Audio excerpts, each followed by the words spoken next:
Migrant workers who live in dorms will be allowed to visit the community as part of a pilot from Monday. Changes to Primary 1 registration will help more children in Phase 2C get a place in a school near their home. And a Singaporean man has been sentenced to jail for funding terrorist acts in Syria. You're watching The Big Story, coming to you live from the Straits Times newsroom. I'm Haryanto Diman. You can subscribe to the Straits Times channel so you never miss a single episode. From this coming Monday, September 13th, fully vaccinated migrant workers will be let out of their dormitories to visit the community. It's part of a pilot as Singapore moves to relax movement restrictions on migrant workers who have mostly been confined to their dorms since April last year. For a start, each week up to 500 vaccinated migrant workers can visit pre-identified locations like Little India.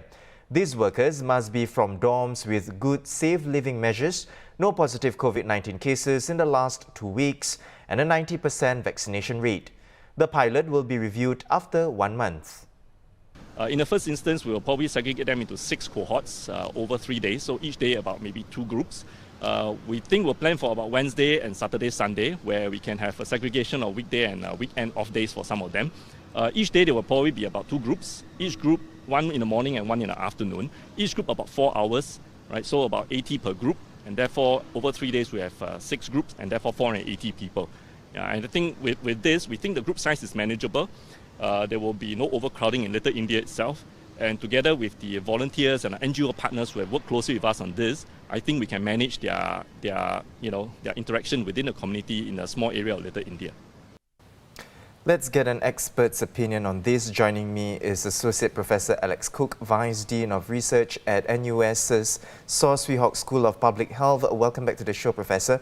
What is the likely risk here, Professor, that migrant workers will contribute to the community spread or that local cases could seep into the dorms? Well, I've understood that the main purpose of restricting the foreign workers to their dormitories and the work sites has been to protect the general population from the rampant infections that we experienced in the dorms a little over a year ago. It's worth remembering that back then, over 60% of the foreign workers actually got infected. So since that time, infection in the dorms has been kept in check, I think, through 4 main factors. And all of these still apply today. The first is the high immunity in the foreign workers from all of the recovered workers who are now much more protected against infection. The second is that we have the frequent testing, which identifies clusters before they blossom and nips them in the bud. The third is really the very extreme restrictions on their lives, such as being unable to leave the dorm or even to use the facilities such as the gyms or the canteens inside the dormitory.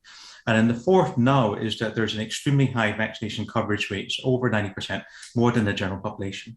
So these factors have made the dorms much more resilient to outbreaks, but also they've immeasurably damaged the workers' well-being. Even back when there was mass spread in the dorms, the number of severe cases was very low. In a study that my colleagues Ian and Clive Tan led, only 20 men were admitted to the ICU out of over 100,000 confirmed infections. So the argument that the measures are there to protect the workers seems to me to be quite weak. For those of us in the general population who are worried about the risk of letting foreign workers leave the dorms and mingle with us, I think there are several reasons for us to be reassured. First, the risk of their being infected is actually really low. The pilot that's been announced is only going to let them out into the general community if they've both been vaccinated and test negative soon before they leave.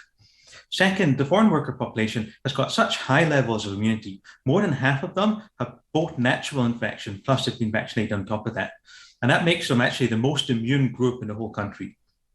And then finally, the general population is so much more protected against infection now and illness now from the very high vaccination rates. So that's why I don't think that the risk is very large either to the foreign workers or to the general population from this pilot.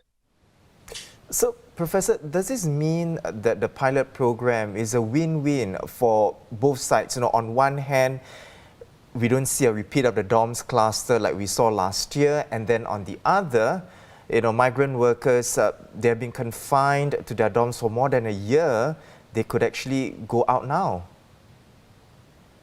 Yes, I think so. It's a very timely pilot, given the high vaccine coverage in the general population and the foreign workers themselves. And as you say, it's been over a year since the dorms were cleared of infection. So I'm hoping that this is a stepping stone for a bit more freedom for these men as we increasingly relax the measures in the general community. Separately, the Health Ministry said yesterday that it will stop releasing the number of linked and unlinked cases, while the authorities are less concerned about absolute numbers as we move into endemicity. There's the argument that these numbers should still be for public knowledge. Where do you stand on this, Prof? Well, I think there's two things going on here. One is that it does take some time to identify the links between cases. And so it creates a bit of a misleading impression if MOH reports that there were X unlinked cases today, and then tomorrow they're able to work out the links for half of them. I think that makes the current situation seem worse than it really is. And that is particularly a problem now because the absolute case counts are quite high. And that means that there's more contact tracing to do, and so it will take longer to complete it. But I think the other reason is that, honestly, I think the media and public attention is starting to focus on the wrong numbers now. The number of diagnosed infections is much less important now that so many of the population has been vaccinated.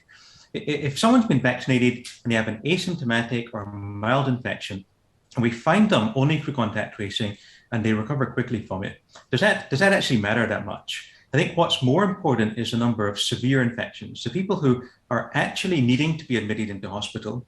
So stopping reporting the links between cases, I think that is a step towards focusing on the numbers that actually really matter. Well, thank you so much, Professor, for your insights today. I've been speaking with Associate Professor Alex Cook from the Swee Hock School of Public Health at NUS.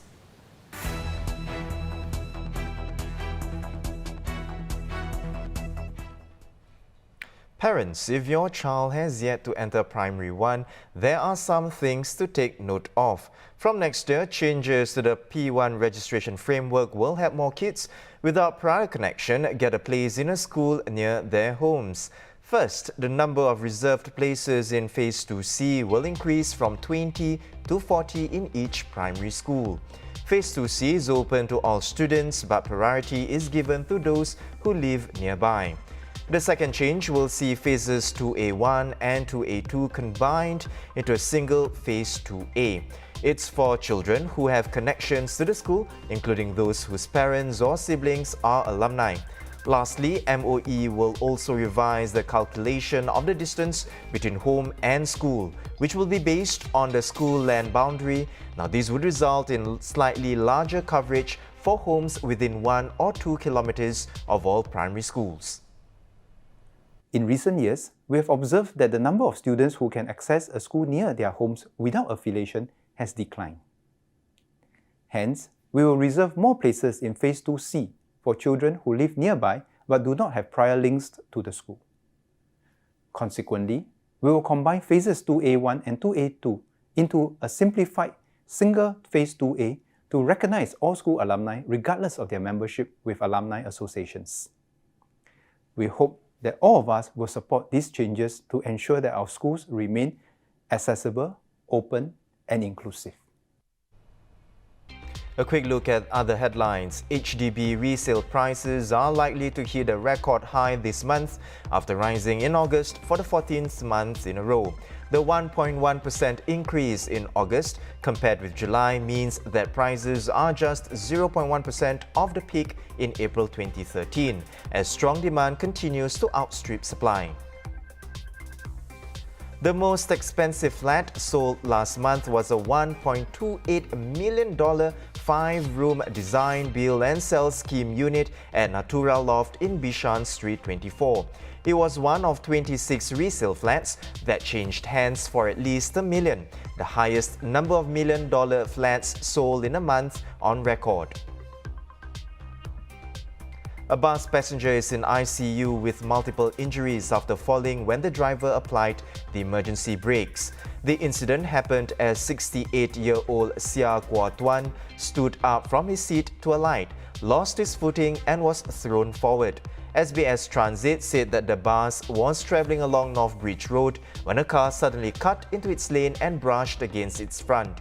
The bus driver braked immediately to avoid an accident. Police investigations are ongoing and Mr. Sia's family has appealed for witnesses to come forward.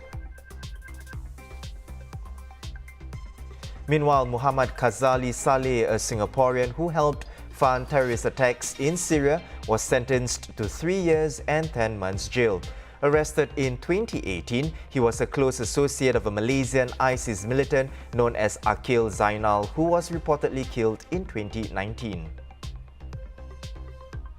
Singaporean Lim Beng Wei pleaded guilty today to a charge of public nuisance for throwing a raw pork bone towards a balcony of Masjid Al-Abrar along Telok Air Street. 2 other charges for public nuisance will also be considered during sentencing, expected on October 13th. According to a doctor, Lim was suffering from a relapse of paranoid schizophrenia at the time of his offence, but he was aware of the nature and quality of his actions at the time.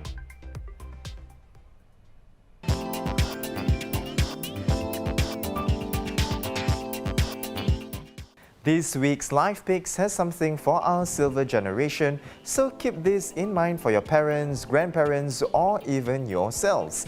The Silver Arts Festival is back for its milestone 10th edition from this month until December.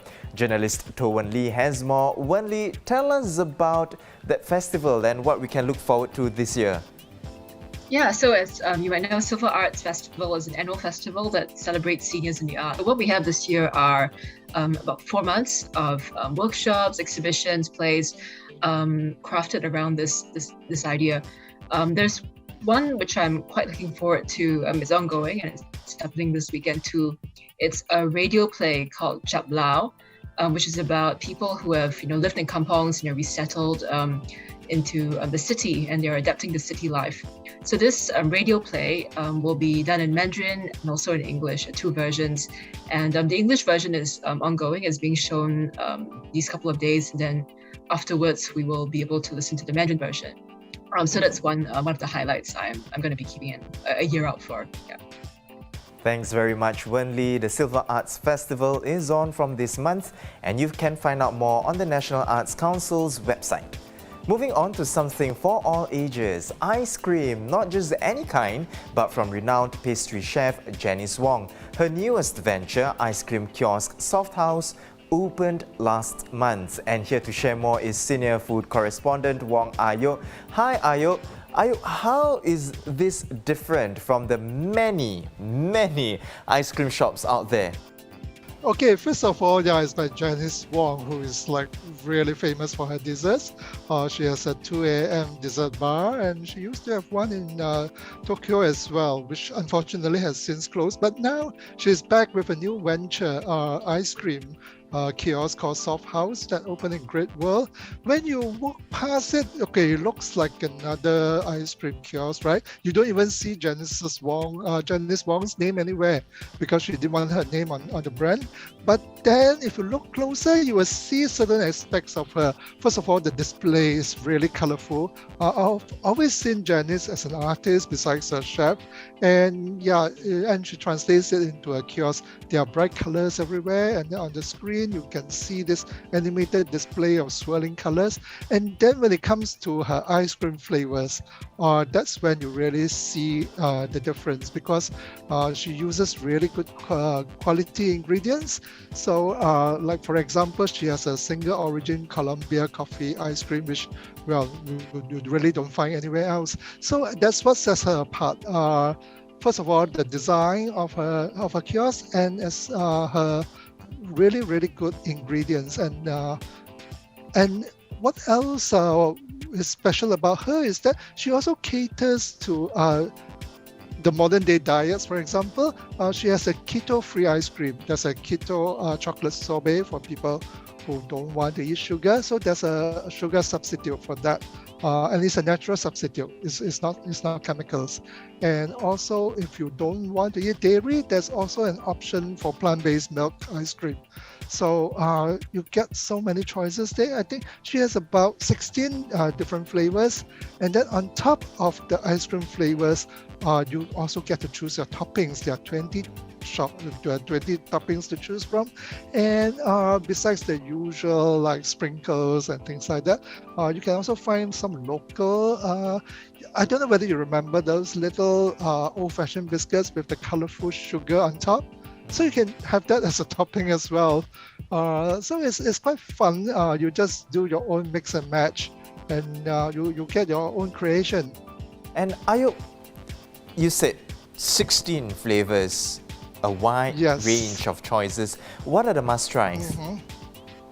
Okay, for me, I don't have a very sweet tooth, so I would pick the sea salt because I love the combination of salt and sugar. It's really great, and sea salt is really like a wonderful flavor, because unlike normal table salt where the saltiness just hits you, sea salt has a very mild flavor, a very mild saltiness, and there's also a lot of umami. And when you mix it into an ice cream with a bit of sugar, the result is fantastic. And like I said, if you want like very like good quality ingredients, pick the single origin Colombia coffee. That's almost as good as drinking a nice cup of espresso, but done in an ice cream. And if you want something rich, then I would say the avocado banana.